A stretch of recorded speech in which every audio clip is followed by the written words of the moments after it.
नमस्कार, आप देख रहे हैं हर खबर और आपके साथ में हूं अमित शर्मा। वक्त है 90 हल्के 90 खबरें का। ऊंचाना में जेजेपी कार्यालय में कार्यकर्ताओं ने हवन किया। डिप्टी सीएम दुष्यंत चौटाला और अजय सिंह चौटाला के जल्द स्वस्थ होने की कामना की।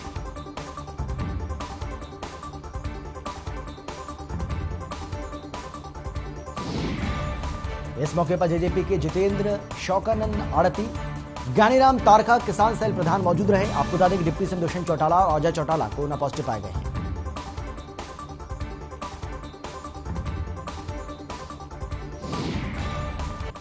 गुरुग्राम में सीएम फ्लैंग की बड़ी कार्रवाई, जहां बिना आईडी के सिम बेच रहे व्यक्ति को धर दबोचा। आर्टेमिस अस्पताल के सामने व्यक्ति सिम बेच रहा था।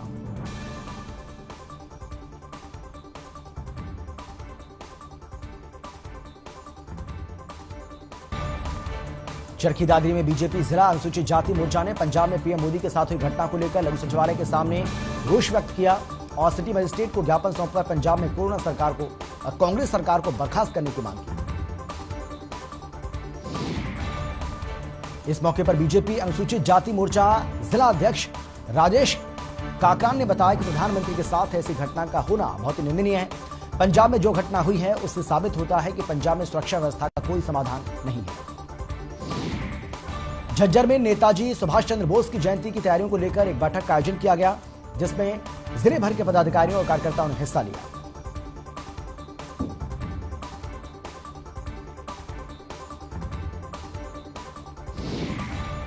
इस मौके पर कृषि मंत्री जेपी दलाल ने कहा कि देश को आजादी दिलाने के लिए जो वीर शहीदों ने अपने प्राणों की आहुति दी, उन्हें कभी भुलाया नहीं जा सकता।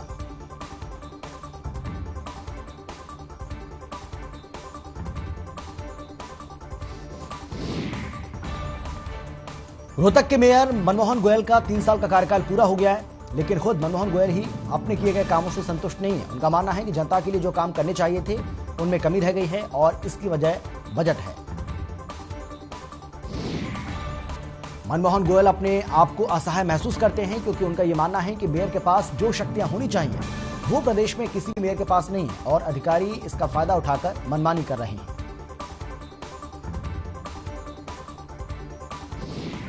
चरखी दादरी में पिछले 8 दिसंबर से आंगनवाड़ी वर्कर अपनी लंबित मांगों को लेकर हड़ताल पर हैं। लगातार प्रदर्शन किया जा रहा है और इसी कड़ी में सब कर्मचारी संघ के बैनर तले आंगनवाड़ी वर्कर और हेल्पर ने शहर में प्रदर्शन किया।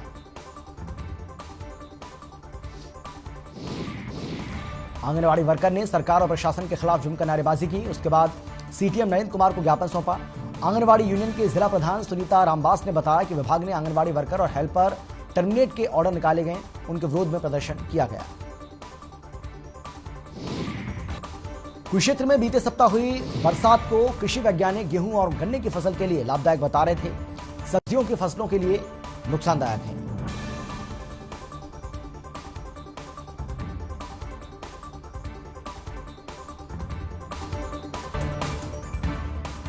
किसान हरजीत सिंह और दिलावर ने कहा है कि मटर और टमाटर में उन्हें बहुत नुकसान हुआ है। मटर की हालत तो यह है कि जो 30 से 35 रुपए किलो बिक रही थी, वो अब 25 रुपए किलो भी नहीं बिक रहा है।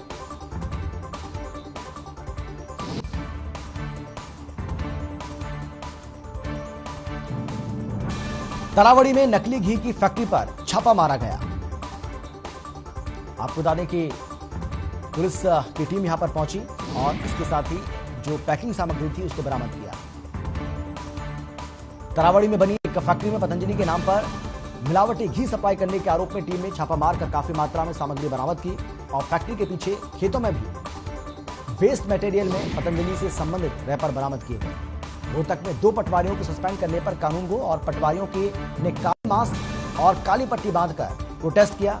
इस दौरान हरियाणा पटवारी एसोसिएशन के राज्य प्रधान जयवीर चहल ने कहा है कि ग्रीवेंस कमेटी में 2 पटवारियों को बिना कारण जाने उन्हें सस्पेंड किया गया। जयवीर चहल ने कहा है कि हमारी मांग है कि उन्हें जल्द से जल्द बहाल किया जाए। साथ ही कहा कि अगर उन्हें बहाल नहीं किया गया तो प्रदेश भर में पटवारी आंदोलन करेंगे।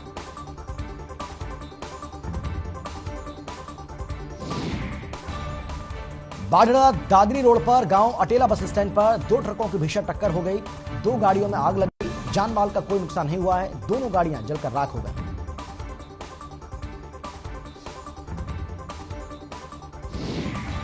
नांगल चौधरी में बारिश के बाद हाड़ कपाने वाली ठंड ने अपना प्रकोप दिखाना शुरू कर दिया है।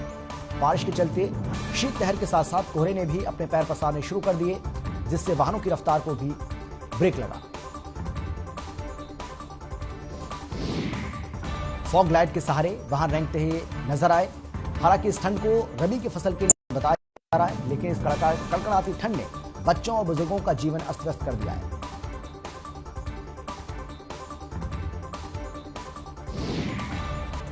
सोनीपत में लगातार हो रही बारिश के बाद ठंड का प्रकोप शुरू हुआ। जिन लोगों को अपनी मंजिल पर जाना था उनके लिए कोहरे की चादर बिछ गई, जबकि देश के सबसे बड़े हाईवे 44 पर भी लोगों को दिक्कत हो रही है। बारिश के चलते शीतलहर के साथ साथ कोहरे ने भी अपने पैर पसारने शुरू कर दिए, जिससे वाहनों की रफ्तार को धीमा कर दिया। फॉग लाइटों के सहारे वाहन रेंगने को मजबूर है। हालांकि इस ठंड को जानबूझकर जानकार ये कह रहे हैं कि गेहूं की फसल के लिए ये काफी फायदेमंद है, अच्छा है। सोनीपत में जनरेटर फैक्ट्रियों से निकलने वाला धुआं भी लोगों के लिए आफत बन रहा है। सोनीपत एक बार फिर से एनजीटी के आदेशों की धज्जियां उड़ाता हुआ नजर आ रहा है, जहां जनरेटर से निकलते स्थानीय लोगों को हो रही सांस लेने में दिक्कत। बढ़ती ठंड के साथ साथ पॉल्यूशन भी अपना प्रकोप दिखा रहा है। ऐसे में प्रशासन को सख्ती बरतने की जरूरत है। साथ ही सोनीपत में कोरोना महामारी अपनी चरम सीमा पर है। दिल्ली पास होने की वजह से 70% लोगों का व्यापार वहीं से होता है। गुरुग्राम में सीधी भर्ती के विरोध में डॉक्टर्स ने हड़ताल की। डॉक्टरों ने अस्पतालों में ओपीडी को बंद किया। नागरिक अस्पताल में स्वास्थ्य व्यवस्थाएं चरमरा गईं। स्पेशलिस्ट कैडर को लेकर डॉक्टर ने यह हड़ताल की। सीधी भर्ती के विरोध में डॉक्टर्स ने हड़ताल की। डॉक्टर्स ने अस्पताल में ओपीडी को बंद रखा। नागरिक अस्पताल में स्वास्थ्य व्यवस्थाएं चरमरा गईं। स्पेशलिस्ट कैडर को लेकर डॉक्टर्स ने हड़ताल की।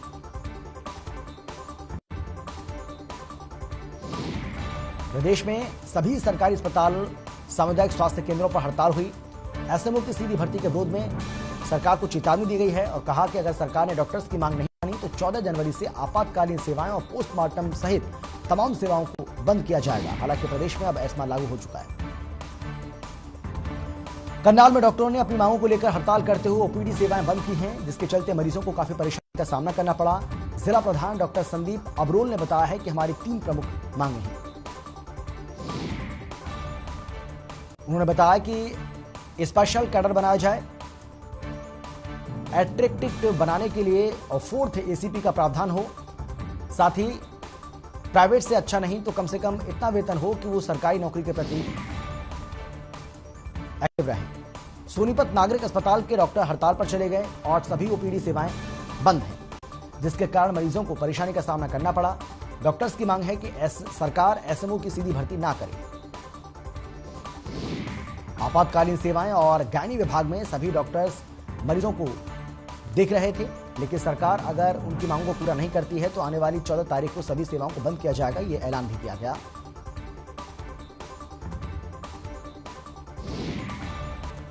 झज्जर में उपायुक्त और एसपी ने सार्वजनिक स्थानों का दौरा किया और लोगों को जागरूक करने के साथ ही जिन जिन लोगों ने मास्क नहीं लगाए उनके चालान भी काटे।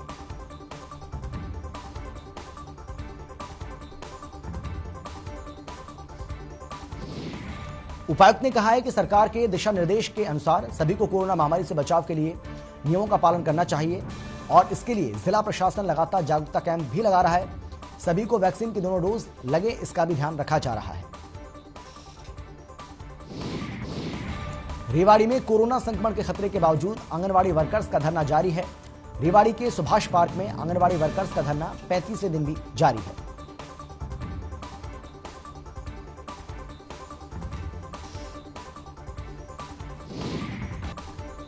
पिछले लंबे समय से अपनी मांगों को लेकर धरना दे रहे आंगनवाड़ी वर्कर्स का कहना है कि सरकार ने 2018 में उनकी मांगों को पूरा करने के लिए आश्वासन दिया था, लेकिन आज तक उनकी जायज मांगों पर ध्यान नहीं दिया गया।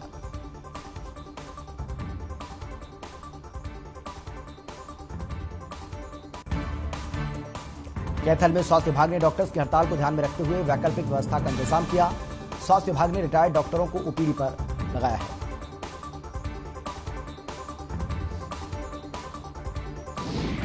डॉक्टर यूनियन के प्रधान डॉक्टर सचिन मित्तल ने बताया कि यूनियन के निर्देश पर इमरजेंसी सेवाओं को छोड़कर बाकी सभी प्रकार की सेवाओं को डॉक्टर हड़ताल पर हैं।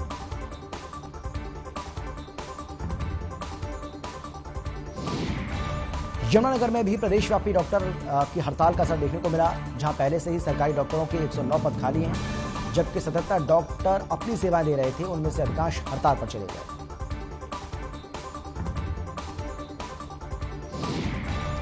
Civil surgeon doctor Vijay Dahiya का दावा है कि सभी तरह की ओपीडी और जरूरी सेवाएं चल रही हैं। डॉक्टर एसोसिएशन का दावा है कि इमरजेंसी सर्विस इसलिए दी जा रही है ताकि मरीजों को कोई दिक्कत ना हो।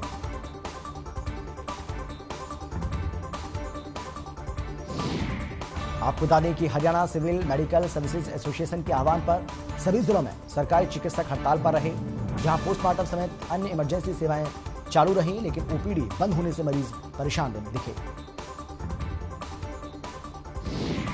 चिकित्सकों ने आमजन से भी इस आंदोलन में सहयोग मांगा।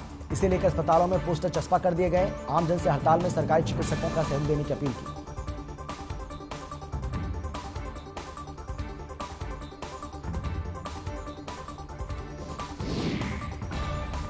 कनीना में पुलिस ने 2 साल पहले धनौदा में हुए ब्लाइंड मर्डर की गुत्थी सुलझाने में कामयाबी हासिल की है। थाना अध्यक्ष इंस्पेक्टर संतोष कुमार सफल ने आरोपियों को गिरफ्तार किया।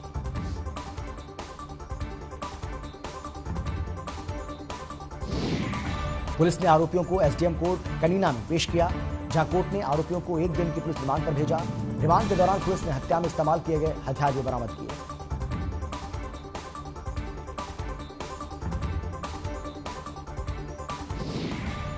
हरियाणा के बर्खास्त 1983 पीटीआई टीचर्स ने सरकार के खिलाफ मोर्चा खोल दिया है। जिला सचिवालय के सामने अनाज मंडी में प्रदेश भर से आए हुए सैकड़ों बर्खास्त पीटीआई महिला पुरुष टीचर अनिश्चितकालीन धरने पर बैठ गए।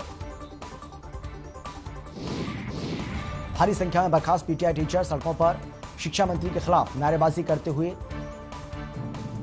निवास स्थान पर पहुंचे। पीटीआई टीचर एसोसिएशन के संयोजक रामस्वरूप शर्मा ने बताया कि पिछले 3 दिनों से पीटीआई टीचर्स नौकरी की मांग को लेकर धरने पर बैठे हुए हैं। समालखा के चुलकाना रोड स्थित शराब फैक्ट्री की वजह से किसानों की 25 एकड़ फसल बर्बाद हो गई। किसान एक्सप्रेस फैक्ट्री पर आरोप लगाते हुए बताया कि फैक्ट्री से दिन भर केमिकल युक्त प्रदूषित पानी निकलता रहता है, जो उसकी फसल को खराब कर रहा है। उन्होंने ठेके पर 50 एकड़ भूमि ले रखी है, जिसकी 25 एकड़ में लगी गेहूं की फसल इस प्रदूषित और केमिकल युक्त पानी से खराब हो चुकी है।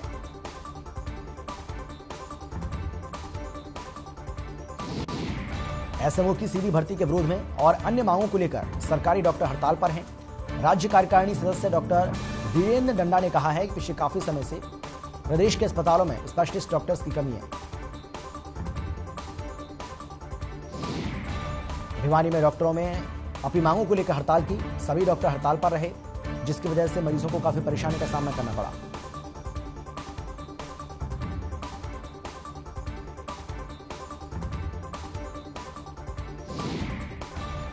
इस हड़ताल को लेकर डॉक्टरों ने ओपीडी बंद करके अपना रोष प्रकट किया।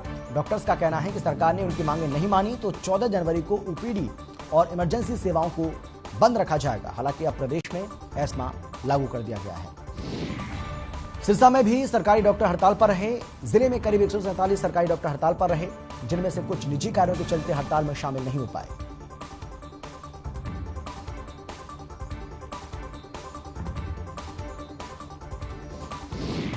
पिछले 5 दिनों से सभी जिलों में भारी बारिश के चलते किसानों की फसलों को भारी नुकसान हुआ और अभी भी कई इलाकों में खेतों में पानी खड़ा हुआ है। प्रभावित किसानों ने भारतीय किसान यूनियन के बैनर तले जगाधरी में प्रदर्शन किया और सरकार से जल्द सर्वे कराकर मुआवजा दिए जाने की मांग की। किसान नेता संजू गुंदियाना का कहना है कि यमुनानगर के कई इलाकों में सरसों गेहूं की फसल खराब हुई है। पानी अभी भी खेतों में है, जो कई दिनों के बाद निकलेगा और पानी निकलने के बाद ही फसल का नुकसान का सही आकलन हो पाएगा।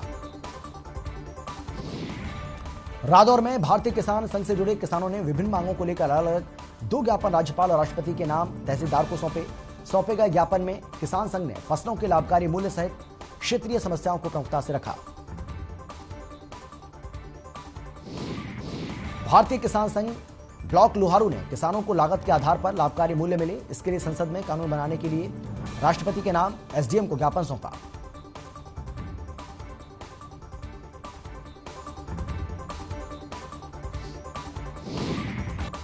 किसानों ने बताया कि पिछले 70 वर्षों से किसानों के साथ एमएसपी के नाम पर उनकी फसलों को लूटा जा रहा है।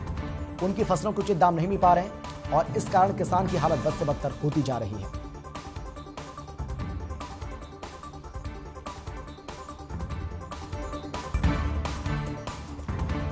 तोशा में पहाड़ में काम करने वाले मजदूरों और मशीन चालकों ने डाडम पहाड़ में खनन कार्य की दोबारा शुरुआत करने के लिए मुख्यमंत्री के नाम नायब तहसीलदार तोशाम अशोक कुमार को ज्ञापन सौंपा। मजदूरों का कहना था कि 1 जनवरी को डाडम पहाड़ में हादसा हुआ था और तब से लेकर अब तक पूरी तरह खनन बंद है। साथ ही पिछले 2 वर्ष से कोरोना में सुचारू रूप से काम नहीं हो पाया। अब प्रदूषण नियंत्रण बोर्ड के आदेशों के चलते पिछले करीब 2 महीने से लगातार पहाड़ बंद है। फरीदाबाद की जेल में कोरोना विस्फोट हुआ है। जेल में 8 कैदी कोरोना संक्रमित पाए गए। कैदियों को सिविल अस्पताल में भर्ती कराया गया।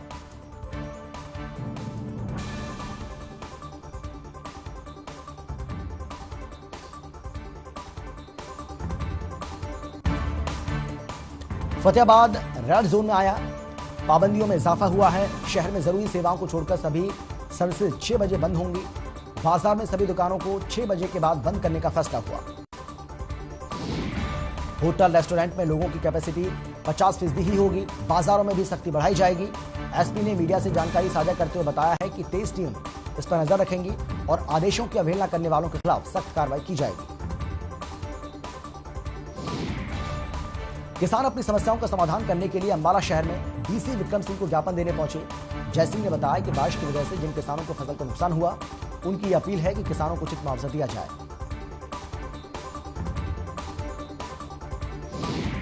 ताउड़ू में उपमंडल के गांव कांगरका में सोमवार देर शाम एक बड़े हादसे में मिट्टी में दबकर 4 लड़कियों की दर्दनाक मौत हो गई। एक घायल हो गए। घायल का अस्पताल में इलाज चल रहा है।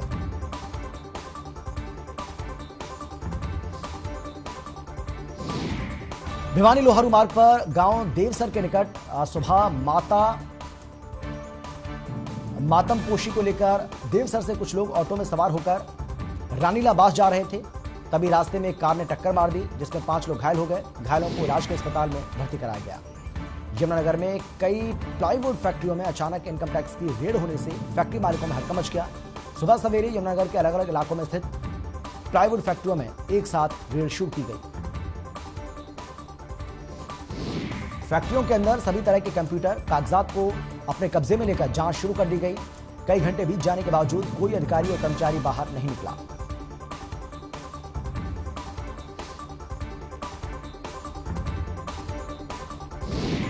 कोरोना प्रोटोकॉल की पालना सुनिश्चित करने के उद्देश्य से एसडीएम मनीष कुमार फोगाट ने उपमंडल परिसर स्थित कार्यालय में आने वाले आमजन के साथ साथ कर्मचारियों के कोरोना वैक्सीनेशन प्रमाण पत्र चेक किए।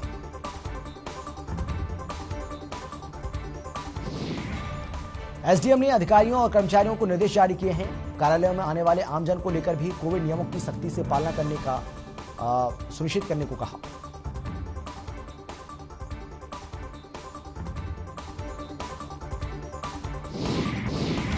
अंबाला कैंट सदर थाना पुलिस ने जेल से आए एक अपराधी किस्म के युवक दीपक उर्फ दीपा को देसी कट्टे सहित गिरफ्तार किया।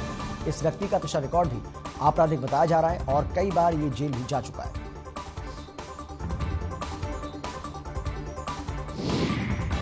एसएचओ का कहना है कि फिलहाल इसे अदालत में पेश करके इसका पुलिस रिमांड लिया जाएगा। इससे पूछताछ के दौरान देसी कट्टे कहां से आए और ये क्या वारदात करने वाला था, इस बारे में छानबीन की जाएगी, पूछताछ की जाएगी।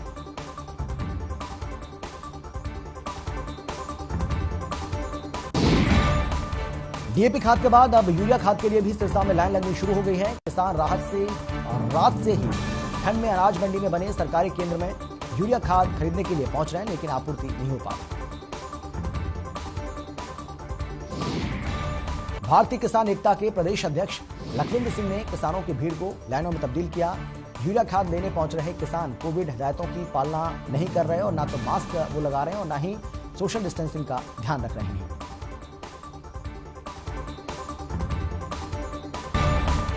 प्रदेश में बढ़ते कोरोना के मामलों और भविष्य में लॉकडाउन लगने की स्थिति के बावजूद फरीदाबाद में बिहार, यूपी और अन्य प्रदेशों के प्रवासी मजदूर कामगार पलायन करने से साफ इनकार कर रहे हैं।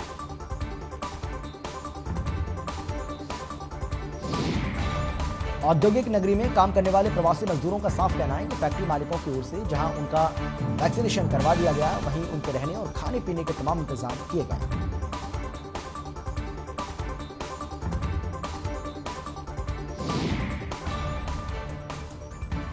समालखा में विवाहिता ने आत्महत्या कर ली।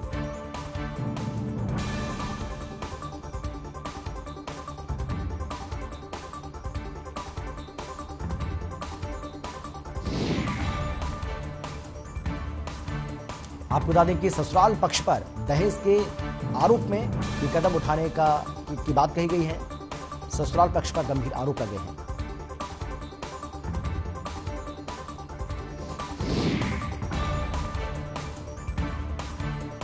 सिरसा में कोरोना के मामलों में लगातार इजाफा हो रहा है और सिरसा जिले की अगर हम बात करें तो 170 कोरोना के एक्टिव मामले यहां अभी मौजूद हैं।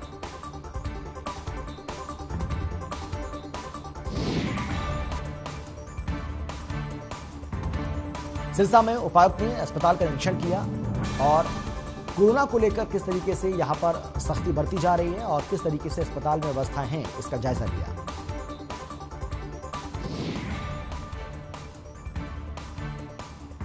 पानीपत में भारी मात्रा में अवैध शराब का जखीरा बरामद हुआ है।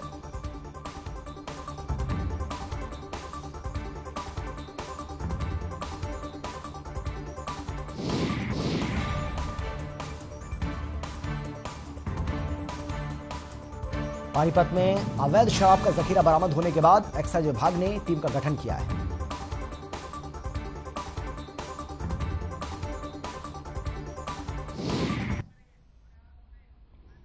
और फिलहाल इतना ही, छोटे से ब्रेक के बाद फौरन लौट रहे हैं। आप देखते रहिए हर खबर।